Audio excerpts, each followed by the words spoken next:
Аллахка ант. Инсан өзүнө же үй бүлө балдарына, мүлкүнө же кандай гана жанына кымбат болгон нерселер аркылуу сыналбасын. Эгер ошол учурда ал жүрөгүнөн бул абалды Аллах гана өзгөртөт деп ишенсе, Аллах сөзсүз өзгөртөт. Адамдын жүрөгүндө чаңчада Аллах жөнүндө жаман ой болбосун. Ошол себептен шайтан ушундай абалда аракетин күчөтөт. Шайтан сыноого баткан момунга ар тарабынан келип, Аллах жөнүндө жаман пикирлерди салып мындай дейт: эгер сен момун болгонуңда, Аллах сенин балаңдын жанын алып сынабайт эле.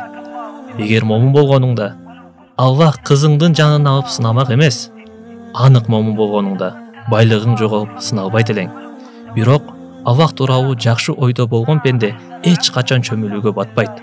Эсиңде болсун, эч качан жүрөгүңдө Аллах тууралуу кыпкындай да жаман ой болбосун. Балким байлыгыңды жоготкон учурда Аллахка бир мактоо айтууң менен Аллахтын сүйүүсүнө жетип, анын каарына калбайсың. Ошол себептүү Аллах сени бийик даражаларга көтөрөт. Сен ал даражага жетмек эмессиң. Намаз менен да, орозо менен да, байлыгыңды же балдарыңды жоготсоң да.